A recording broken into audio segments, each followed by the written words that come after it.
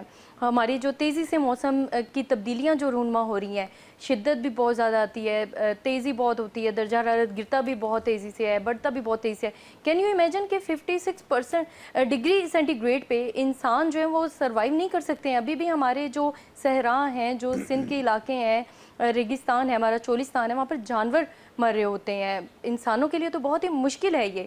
اس climate کو ہم نے بچانا ہے. اور اگر 14 اگست کے حوالے سے ہی بات کروں, ہم پاکستان کو ہی دیکھیں تو یہ ہمارے بزرگوں نے ہمیں یہ تحفے کی صورت میں دی ہے. تو ہمارا بھی اس مٹی کے اوپر کچھ فرض ہے, کچھ قرض ہے. ہم نے کیا کرنا ہے, ہم نے تو آنے والی نسلوں کے لیے ایک درخت لگانا ہے. تو نوٹ اے بگ ڈیل. میرے خیال میں ہر نوجوان کو, ہر بچے کو چاہیے ایک درخت لگائیں, اپنے نام کا ایک درخت تو ضرور لگائیں. جیسے جیسے آپ گرو کریں گے وہ درخت بھی گرو کرے گا, اور فیوچر جنریشن جو ہے وہ آپ کو دعائیں دیں گی. کیونکہ اس وقت ہم جو ہیں وہ کسی کے لگائے ہوئے درختوں کی آکسیجن یوز کر رہے ہیں. تو اپنی ذات کے لیے تو کچھ کریں, اور اپنے پاکستان کے لیے تو کچھ کریں نا. سامعین اکرام, ناظرین بلکہ میں کہوں گا, ناظرین اکرام, ہم نے اب بریک لینی, وقفے کی طرف بڑھیں گے, لیکن اس کے بعد قیام پاکستان, تحریک پاکستان, موجودہ پاکستان کے جو حالات ہیں, ہمیں کبھی بھی مایوس نہیں ہونا چاہیے. بات صرف اتنی ہوتی ہے کہ وقت ہمیشہ ایک جیسا نہیں رہتا, لیکن وقت بدلنے میں, تقدیر بدلنے میں ہمیں محنت, اپنے عزم اور اپنے حوصلے کی ضرورت ہوتی ہے. اور جب ہم اس حوصلے کی بات کرتے ہیں تو اس میں ہمارے پاس ایسی مثالیں پاکستان کے قیام کے حوالے سے بات کی جائے کہ لوگ اپنے عزم پہ ڈٹے رہے اور پاکستان کو حاصل کر کے رہا. میں چاہوں گا وقفہ, اور اس کے بعد آپ سے دوبارہ ملتے ہیں. جی, ایک دفعہ پھر خوش آمدید کہتے ہیں آپ کو پروگرام میں. اور عزم نو کی بات ہو رہی ہے, امید بہار کی بات کی جا رہی ہے. حالات ہمیشہ ایک جیسے نہیں رہتے. میں بات وہی کر رہا تھا نا کہ ذرا نم ہو یہ مٹی تو بڑی زرخیز ہے ساکی. تحریک پاکستان اور نظریہ پاکستان. ڈاکٹر صاحب, تحریک پاکستان کی جو ڈرائیو تھی, جو ایک جذبہ تھا, اور جس طرح وہ تحریک چلی, اور تمام مظالم اور تمام مصیبتیں صحبتیں اٹھانے کے بعد بھی ہم دیکھتے رہے کہ ہمارے بانیان اور اس وقت کے جو وہ لوگ تھے جنہوں نے پاکستان کے قیام میں اپنا خون, جسے کہتے ہیں, اس سے زمین کو, سرزمین کو سینچا اور پاکستان حاصل کیا, تو وہ تحریک کے پیچھے جو خواتین, مرد و زن, بچے, بوڑھے سب شامل تھے. کیا دیکھتے ہیں, اور نظریہ پاکستان جس کو لے کے پاکستان کا قیام آیا؟ نظریہ پاکستان جب انگریز نے یہاں پر اپنا راج قائم کیا باقاعدہ طور پر 1858 میں, تو اس وقت یہ سوال پیدا ہوا کہ ماڈرن ایج کے اندر یہ مسلم نظریہ زندہ رہ سکتا یا نہیں رہ سکتا. سر سید احمد خان ہمارے سب سے پہلے لیڈر جنہوں نے اس کو ایڈریس کیا, انہوں نے 1867 میں بنارس کے کمشنر سے بات کرتے ہوئے کہا, ان کو انٹرویو کیا, ان سے ملاقات کی. اردو ہندی کا کنٹروورسی چلی, بڑے زوروں پہ تھی. انہوں نے کہا کہ میرا خیال تھا کہ جب جدید تعلیم آئے گی ہندو اور مسلمانوں کا فرق ختم ہو جائے گا, لیکن میں ایسے دیکھ رہا ہوں جو یہ تعلیم بڑھ رہی ہے یہ فرق بھی بڑھ رہا ہے. جو مسلمان اپنی آئیڈینٹی کی طرف جا رہا ہے, ہندو اپنی آئیڈینٹی کی طرف جا رہا ہے, اور میں دیکھ رہا ہوں کہ مسلمان ایک الگ قوم رہے گی. پھر وہاں پر یہ 1857 سے لے کر 1900 تک یہ جو پیریڈ ہے, مسلمانوں پر ایک ریپریشن, انگریزوں نے بہت ظلم و ستم کیا. ہمارے بڑے بڑے لوگوں کی ذمہ دار پراپرٹیاں ہر چیز قبضہ کر لیا. سر سید نے بڑے تحمل سے بات کی ہے کہ بلکہ انہوں نے 1885 میں انڈین نیشنل کانگریس ایک وائسرائے تھا, اس نے اس کو قائم کیا اور کہا کہ اب سارے اس کے اندر شامل ہو جائیں. سر سید نے اس کو اپوز کیا, نہیں ہماری سیاست بھی الگ ہے. سر سید نے بڑا گائیڈ کیا ہے, کہا کب سیاست نہیں, ابھی وقت نہیں ہے, پہلے مسلمان ایک سائزبل یوتھ تیار ہو جائے ماڈرن ایجوکیٹڈ میں, پھر ہم اپنی سیاست آگاہ. جس کے لیے ان کو بڑی مشکلات کا سامنا کرنا پڑا. ایون بہت مسلمانوں کے اندر بھی کافی زیادہ لوگ ان کی مخالفت پہ آ بہت گئے تھے. مخالف تھے ان کے. مومدن کالج کی بات کی جائے, علی گڑھ یونیورسٹی کی بات کی جائے. ریاض صاحب, جب ہم نظریہ پاکستان کی طرف آتے ہیں, آج جس طرح ہم نے 71 کے اندر ایک ناخوشگوار جو سقوط ڈھاکہ کی میں بات کروں گا واقعہ آیا, آج نظریہ پاکستان دوبارہ زندہ ہوتا ہوا دیکھا ہم نے. اور وہ جو بت تھا جس کو وہ ہم کہتے ہیں کہ ان کا مجیب الرحمان کا جو بت زمیں پاش پاش کیا گیا, اور جس طرح مکتی بانی کا بت پاش پاش کیا جا رہا ہے, اس نظریے کو جس کے تحت ہم سے الگ کیا گیا تھا ہمارے بہن بھائیوں کو, تو آج وہ نظریہ دوبارہ زندہ نظر آتا ہے ہمیں. یہ بالکل صحیح بات ہے. بنگلہ دیش میں آج جو ہو رہا ہے یا ہوا ہے ابھی حال ہی میں, وہ ایک نظریہ پاکستان کی ہی ریوائول ہے کہ جس کو طاقت نے, ظلم و جبر نے سپریس کر دیا.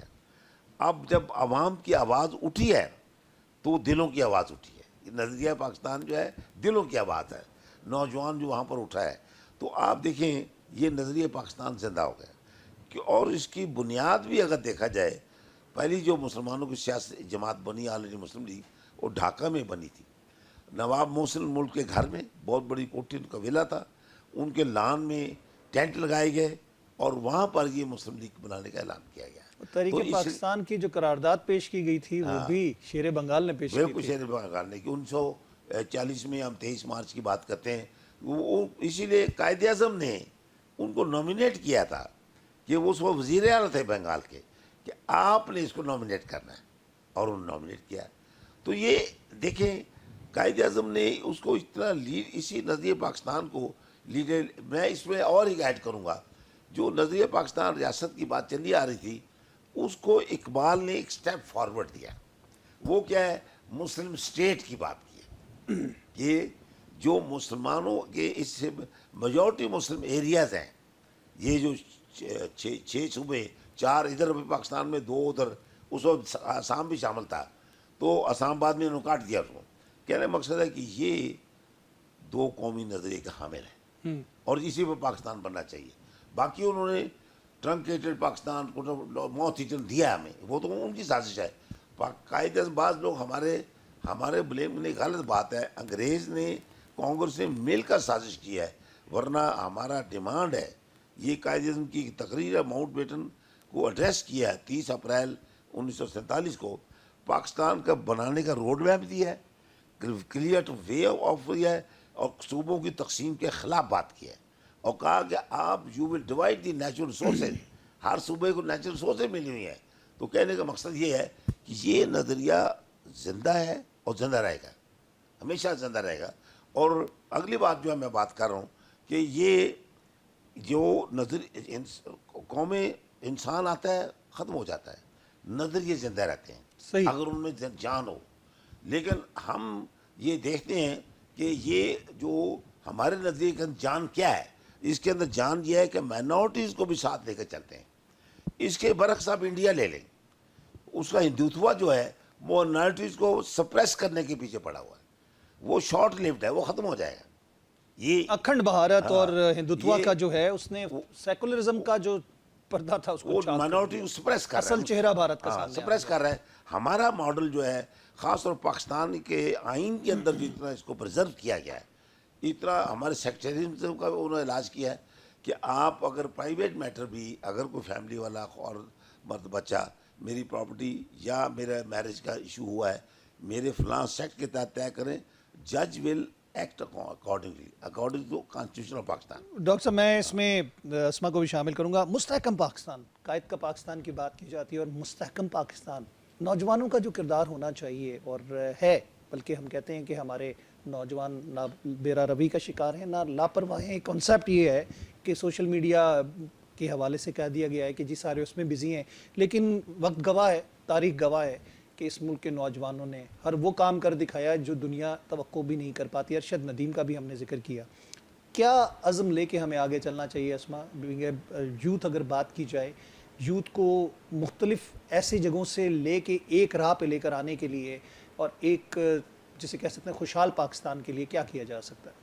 دیکھیں, آئی کین کے پلیٹ فارم سے ہم نے ابھی ایک اعلان کیا تھا, کہہ لیں کہ جشن آزادی تک پاکستان کو 10,000 ٹریز کا تحفہ دینا ہے, ہم نے پلانٹس لگانے ہیں. تو اس میں جو ہے ہمیں جو رسپانس ملا پورے ملک سے, لوگوں نے ہمیں اپنی تصاویر بھیجیں, ایک درخت لگاتے ہوئے ویڈیوز بھیجیں, اس کو ہم نے اپلوڈ بھی کیا, ساتھ ساتھ اپریشیٹ بھی کیا. تو وہ جو 10,000 کا جو ڈیجٹ تھا نا وہ کراس کر گیا. تو پھر ہم نے اس کو 10 لاکھ تک کر دیا کہ ہم 10 لاکھ جو درخت ہے وہ لگائیں گے.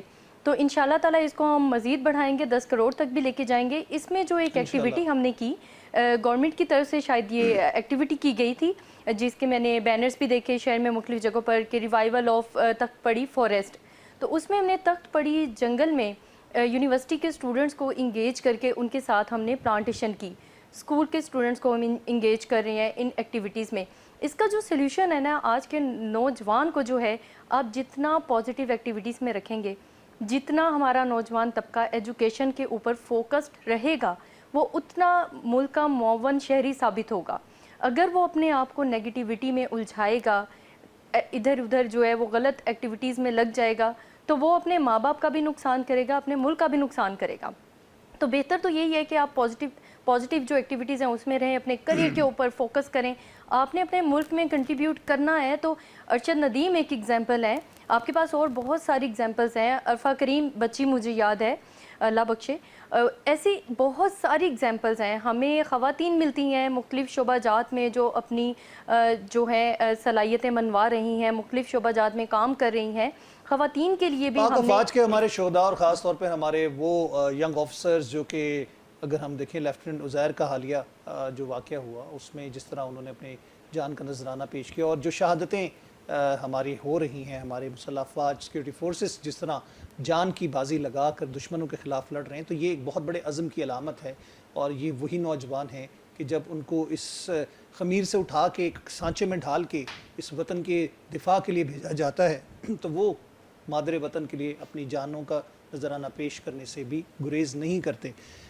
ڈاکٹر صاحب, اگر ہم بات کریں مستحکم پاکستان کے حوالے سے, تو ہم قائد اعظم کے جو فرمودات ہیں ان کو دیکھتے ہیں, جو نوجوانوں سے انہوں نے خطاب کیے, اس کے حوالے سے آپ کیا کہیں گے؟ پاکستان یہ کوئی مشکل کام نہیں ہے. اصل بات یہ ہے کہ ہمارے we need a visionary leadership. Prime minister is the leader of Pakistan according to constitution of Pakistan. تو پرائم منسٹر کے اندر ویژن یہ ہونا چاہیے کہ وہ اکیڈیمکلی ساؤنڈ ہونا چاہیے, نالج وسیع ہونا چاہیے, قائد اعظم کی طرف فار ریچنگ. لیکن ان کے جو فرمودات ہیں نوجوانوں کے حوالے سے جو خطابات کیے, اسی کی طرف آ رہا ہوں. تو قائد اعظم جو بات کر رہے تھے لوکل لیول پہ بات کر, انٹرنیشنل پرسپیکٹو کو سامنے رکھ کر بات کرتے ہیں. یہ ایک آج کے گلوبل ورلڈ میں کوئی لیڈر دنیا سے علیحدہ ہو کر نہیں آگے رہا, ان کے ساتھ ہی مل کر چل سکتا ہے, راستہ بنا سکتا ہے. تو یہ ایک بڑا امپورٹنٹ فیکٹر ہے. دوسری بات اس میں یہ ہے کہ نمبر 1 یہ جو ہم انوائرمنٹ والی بات کر رہے ہیں, یوتھ کو موبلائزیشن, یہ بڑا امپورٹنٹ ہے. لیکن یوتھ کو کیسے موبلائز کرنا, سوال یہ ہے. 2-3 چیزیں ہیں, یہ بھی چیزیں اس کے اندر یوتھ آپ دیکھیں ایجوکیشن میں بڑھ رہا ہے, لیکن امپلائمنٹ نہ ہونے کی وجہ سے یوتھ فرسٹریٹ بھی ہو رہا ہے. اب گورنمنٹ کو چاہیے کہ یہ جو میل میرا یہی سوال, میں جو سوال کی بنیاد تھی میں وہی کرنا چاہ رہا تھا. جب تحریک پاکستان تھی, پاکستان قیام پذیر نہیں ہوا تھا, نوجوانوں کو ایڈمیشنز نہیں ملتے تھے, نوکریاں نہیں ملتی تھیں, کیا وہ نوجوان اس وقت مایوس ہوا تھا؟ نہیں مایوس نہیں ہے کیا ہمارا اس وقت تحریک میں کوئی کمی آئی تھی؟ نہیں میرا یہی سوال ہے کہ آج بھی وہ کہتے ہیں نا کہ ذرا نم ہوئی مٹی تو بڑی زرخیز ہے ساقی. نوجوانوں کو ان تمام حالات کے باوجود اپنے ایک لائن کے اوپر فوکس کرنا چاہیے. سٹڈیز ہیں، تعلیم ہے، تعمیر ہے، ان چیزوں میں لازمی نہیں کہ نوکری ملے. نوجوان آئی ٹی کے اندر بہت کچھ ہو رہا ہے. بہت کچھ ہو رہا ہے ہمارا، اور اس میں انوائرمنٹ میں کافی، جس طرح میڈم نے کہا ہے، اس کے اندر بہت کچھ ہو رہا ہے. اور پھر آپ نے جو بزنس جنریشن کر رہے ہیں نوجوان خود لگے ہوئے ہیں. لوگ تو کہتے ہیں باہر بھاگ رہے ہیں، وہ ایک 1-2% بھی نہیں ہے جو باہر بھاگ رہے ہیں، یہیں پر موجود ہیں. پھر بچے جو ہیں باہر سے پڑھ کر پاکستان میں آ رہے ہیں، کہ پاکستان میں آ رہے ہیں. یہ نہیں کہ اصل میں میڈیا کی پروجیکشن نہیں ہے نا، یہ بننا ایسی بے شمار چیز. میری فیملی پوری دنیا میں اپنا نام روشن کر رہے ہیں. میری فیملی 3-4 فیلڈ بچے میں ہیں جی بالکل. انجینئرنگ ڈگریز UK سے کی ہے، واپس آ کے پاکستان. ٹھیک ہے، بہت بہت شکریہ ڈاکٹر صاحب، بہت بہت شکریہ اسما، آپ ہمارے ساتھ رہیں.